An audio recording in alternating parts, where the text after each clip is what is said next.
Dora, what have you seen in your experience, business or IT, kind of pushing those data initiatives? Yeah, thank you, Alex. Thank you for the opportunity. I'm also happy to be here, and I'm honored to be here with my esteemed colleagues. I think Nate hit it. I fully agree with what Nate said.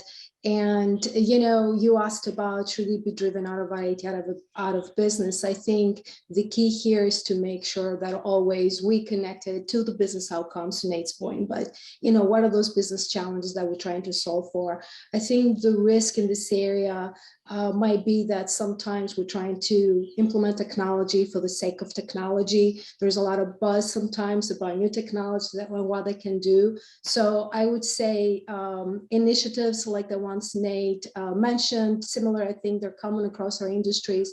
The key there again is how do those really connect to the business strategic goals, and are they helping move the needle forward for the business, so that we don't fall into the trap thinking that, hey, we're going to implement and bring new technology. There's a lot of buzz about it out there. It's not going to be the silver bullet. So keeping a close eye on making sure that it is actual, real, clear, specific business value that these initiatives are driving. I would encourage it being top of mind, obviously. Great. Basant, what are your thoughts? Do you have a different perspective, or how is Ameriprise driving those data initiatives? No, I think that, listen, obviously business value is paramount at the end of the day, right? That's a given. But I think just to add on a little more sprinkles of color, I would say that, where the tech and data organization differentiates itself as a value provider is how they engage on helping with the art of the possible, right? Because it takes a lot of perspectives to really paint a differentiating outcome. And I think that's kind of one point I would make. The other point I would make is that where the tech and data organization, again, differentiate themselves is in how they think about a solution, i.e. how to solve the problem, right? How do you approach it such that it is already a bit more future-proof than it would have been otherwise? How are you thinking about it so that it scales across multiple data domains, capabilities? I think that's kind of the only other 2 points I would add on that kind of would create a differentiated outcome. Great, thanks so much. This was kind of you alluded, all three of you kind of alluded to some of your initiatives for 2022. I'm curious if you're seeing an overlap in digital data strategy and IT initiatives. Dora, what are you doing to kind of satisfy the overlapping need there? Yeah, and I think, as I speak with colleagues across the different industries too, I think there is a high risk here that there could be overlapping or even conflicting priorities. So to your question, I think a way to go about it is really to be very, very clear and specific, right? So if we have and I don't know that every company has a digital team, a data team, an IT team. Maybe they're there formal, maybe there's 2 out of the 3, maybe they're doing the job, but they're not formalized. But I think at the end of the day, to avoid the risk of not knowing what the other group is doing and not implementing overlapping or, again, conflicting capabilities, is just being very clear about what is the scope, what are the success criteria, what are the clear expectations, and then also how are these teams coming together. So bringing the leaders on the same table to figure that out. It's almost your very foundational, having a RACI, right? Who does what and what do we expect? But as almost like common sense, it almost sounds, other than business sense, right? But it's one of those things I think that are very easy to forget about. There's so much going on, and so much going on in our companies that we sometimes tend to overlook these staples, if you will. So for me, what to do about it, bring the leaders on the table, make sure that there are clear expectations, not only and how we measure and incentivize those goals, but also how the teams work together. And are these, and are they all connect back to the same strategic business goals? There might be initiatives where the bulk of the work falls within one group versus another, but it's highly unlikely in our global companies that there's not interconnections there and that these groups don't have to work together. So really driving with that clarity and the connection back to common strategic goals as the lower level operational goals, meeting to those, as they're being driven from the different groups. I think that's what I would encourage all of us to keep in mind and drive with.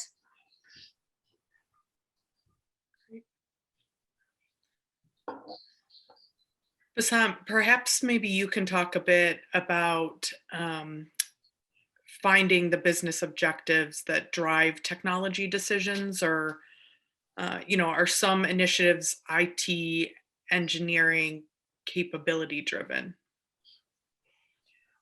Yeah, I mean, listen, I'm just going to anchor it a bit, start off on the point I made earlier. It's kind of the art of the possible, right? Because that kind of helps drive the size of what the widget or the capability is going to be, pushing the envelope, let it be on data and analytics, let it be on digital, and then kind of forming out what is the technology that's needed, what is the tech platform that's needed. I think that's where the tech team really has the fiduciary responsibility to really figure it out. I know back in the day, there used to be like the requirements say you need this. Well, those days are gone in a very in a world with high velocity, high agility, and quick time to market. Right? It's about having the technology organization, the data organization, really coming up with differentiating solutions, sizing them out, and driving the agenda on how that's going to work. Many cases, this kind of becomes the item that starts transforming the business, even in some cases, being vocal enough on identifying those opportunities and having the colleagues and counterparts and business seats capitalize on them. So it's kind of a big vicious circle in a good way, a good vicious circle. I don't know if that's a new word or not, but overall, a good vicious circle.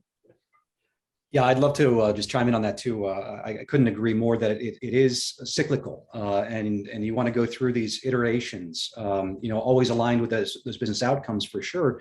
And I loved what Dora was saying there before about digital and the need for integration also there, because when I think about data and the role of data in an organization like this, I think of it as connective fuel. And we talk about data is the new oil, right? That's been around for a few years. And I like to build on that and say, data is the connective fuel that is there to power the engine across these different groups, whether it's the digital growth initiatives at Gannett or the print optimization initiatives. And then once we know those initiatives goals, there are best practices for the infrastructure side. I love what you were saying there, Basant, about being fiduciary stewards of that, which is how can we then enable those outcomes and those business questions and deliver that connective fuel on these technology platforms that are built to scale, but also built for optimized costs. When you're setting up your cloud environment, for instance, how are you optimizing your queries so that you're not killing your budget because your queries are inefficient or they're going against too much data. And so you start to bring in the optimization piece from a technology enablement perspective.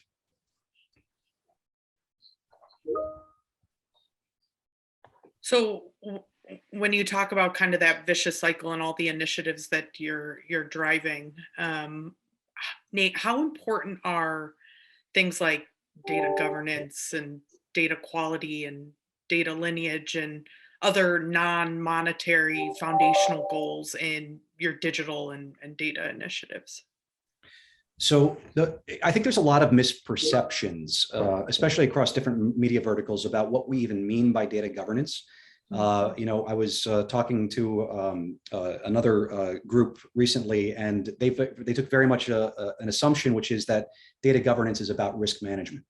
And from my perspective, risk management is everybody's responsibility that has any access to data. And I view data governance more as a facilitator, as a catalyst by which you can lead towards those growth objectives, where I expect, the outcome that I expect of data governance is data quality. And so it's getting to that high quality fuel that can drive your analytics needs, that can drive your data science needs to answer those business questions on the path towards those corporate North Stars. And so if we want the outcome there to be high quality data, how do we do that? Well, there's best practices for data governance. And I'm not an advocate by any stretch of boiling the ocean with data governance. And trust me, people will come in and try and build out these massive data governance programs and boil the ocean across the board. But I take a very practical approach to it, which is let's focus on the use cases that we're trying to solve. Let's answer those business questions with high quality data. Where we don't have high quality data, let's apply data governance so that we've got proper data lineage in place. We know where the data is coming from. We know where it's being touched, transformed, lifted and shifted, or however it's moving. There's an old saying that data does not move well. And so data lineage is a core part of data governance. So you can track that so that you can get also to common definitions, common key business terms. When I say digital revenue, for instance, is it the same? Do I mean the same thing as when finance says digital revenue? Getting to common standards around logical definitions of how we speak about our business in terms of key definitions, key business terms, a common set of KPIs that we all understand. So when I say ARPU, it means the same thing as when somebody in product, for instance, says ARPU. Things like that are really part of the core role of data governance.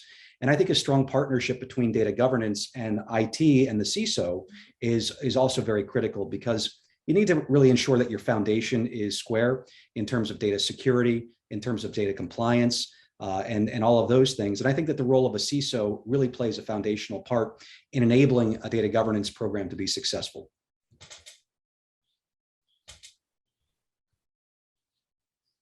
Absolutely. So sometimes when you're juggling all that, there's a race between speed to value business initiatives and enterprise centralized standards and governance-based initiatives. Dora, maybe you can answer this question about what you're doing or what you've seen to help maintain kind of a healthy balance there.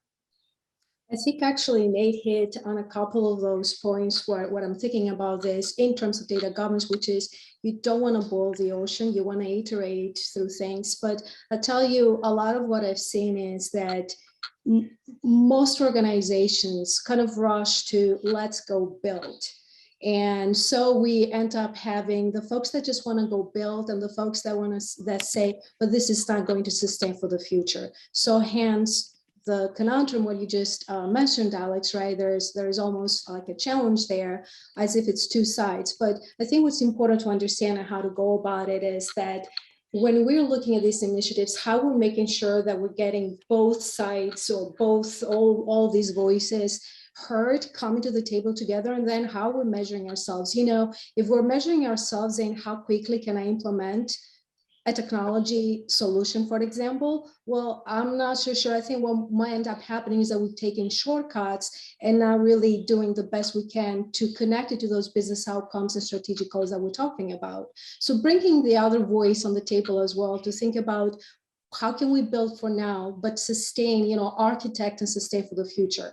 So I would say, well, break the voices together, architect and think about it and take into account the implications outside of the scope of what we're building, because there's downstream impacts. So take that in account. We don't need to build the ocean, but let's just architect and design with those impacts in mind, build for now, and then iterate.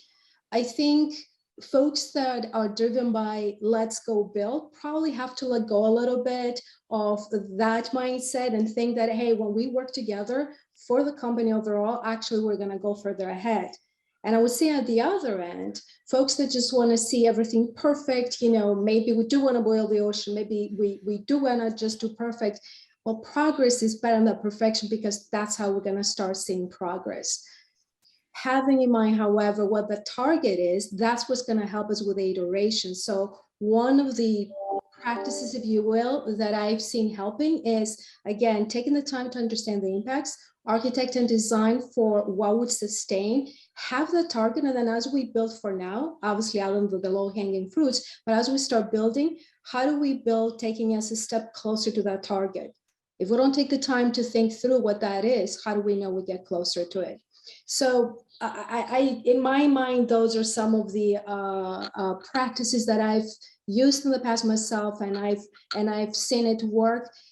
And again, at the end of the day, it goes back to what I know we're repeating ourselves, but it goes back to, are we all being measured and tracking towards common business goals rather than very local operational goals, right? They need to connect, and we need to come with both sides of the equation, if you will, in place here.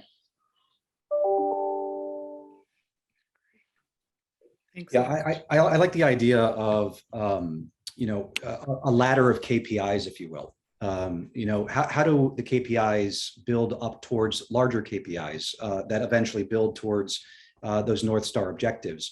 And how can you increase transparency within your organization so that people are aware of how those things connect? Because if you can get a ladder of business questions for which there is a ladder of KPIs that you're measuring success against, and get exposure around that, everybody can see how all the pieces of the puzzle fit together and how data and then the platforms that enable the data ladder up to those things as well. And you've got to be nimble because businesses need to change. So you've got to have processes in place that you change those business questions that are being asked, that you're willing to creatively destroy the old ways of doing things. The old KPIs may no longer be current anymore. So you need a refresh strategy that's part of that iterative process. But I couldn't agree more with what Dora was saying. And then the communication aspects that you just highlighted, Nate, right? Because it goes back to data literacy. It goes back to, again, let's communicate, let's be transparent. How do we all come together? Why is this good for all of us, right? And how do we build for the best, iterating through it? Even with the previous question goes back to the whole, that's why data literacy. But I would say, coming from an enterprise architecture mindset, not only the data management aspect of it, right? So data literacy, but also all of the other business process data and technology implications, communicate, get everybody to understand how is that going to help them? How is that going to help them? And then get everybody really, again, marching towards those common business objectives in the iterative fashion. Definitely, I think that's the way to go. I'm just going to make one point, because all the key points that we've made on this, we've spent a bit of time on this question, is that at the end of the day, the goal is democratic data access. But if you use the word enterprise or governance, they become buzzkills pretty fast. But you know that democratic data access across an enterprise without using the word enterprise having governance is an oxymoron. You'll be garbage in, garbage out. So the trick is in having a reframed conversation that focuses on the key elements to give the outcome, but at the same time having a technology platform that actually is nimble and agile to support the data pipelining quality and mastering of multiple data domains, as well as the ability of last mile flexibility to support democratized data access. I'll pause there because otherwise we could go on this passionate topic for a while, but that's my little closure on the points already made. Awesome, thanks. So Alex, I see one question in the Q&A Yes, here from thank Richard. you. And so he's asking, when we talk about key business terms and definitions within the context of data governance, whose definition wins? He says, from a linguistics perspective, each group's definition is actually correct for them. Should the focus instead be on data translation versus normalization to some lowest common denominator? And so, it's a great question. And this is where I believe that the role of a data governance council as we've implemented at Gannett, an insights council can come together and we can arrive at common business terms so that we can agree on these things, so that they can ladder down, that they have representatives from key stakeholder areas of the business. And you're right, not everything needs to have a common term, but for things where we rely upon each other. And when we build out a ladder of KPIs that we have to be aware of each other, it's very important that when I say ARPU, it means the same thing as when finance hears ARPU or product implements ARPU. And so we need to arrive at what is the common denominator on those things, come to consensus through bringing the leaders together that can all agree, hey, this is the right language for us to speak about what I consider core data. Core data would be things like, another term for it would be master data. Another term for it might be enterprise data. I don't like the word enterprise for the same reason that Basant said. I don't like the word master. I think it's outdated. So I've been using the term core data. So what is core data? Core data is any data that's required to answer core business questions on the path to the North Star. And so what is that data? And can we bring the groups together to understand that this is data that is core, that's going to travel between my group and product and finance and sales? And for those key definitions of core data elements, I think that's where you bring together a data governance council that's representative of all of those different stakeholder areas so that you can come up with a common taxonomy and a common set of language for these key terms. And then leave everything else to the local groups. You're right, not every term needs to have a common definition, but if it is something that needs to be at an enterprise level or at a core data level, then I would advocate for a common definition. And if there's local translations within the federated areas of the company, then that is the responsibility of the stewards in those areas. But when we come to the table together, we need to speak a common language. Alex, if I can jump in here, I think this is a big topic. It comes up a lot. Just another aspect to this, obviously, fully agree with what Nate is saying here. One other aspect to this that I've come across is that sometimes it starts before we even start coming to the common definition for what the KPI means, for example, what even master data people using means. I know in the past, I've actually had to have conversations, and that's from a data literacy perspective right now, to even describe and get people to understand or align, get a consistent understanding of what master data is. I've even come to the point to differentiate between enterprise master data and local master data. The point being, before we even start defining and come to common language to what is master data and what these terms mean, but master data itself and those common definitions of what things mean, I think that even there we can start, because there is a lot of confusion and not everybody understands things the same way. So how do we level set, how we even look at things before we start defining the more specific business terms, I think makes a difference.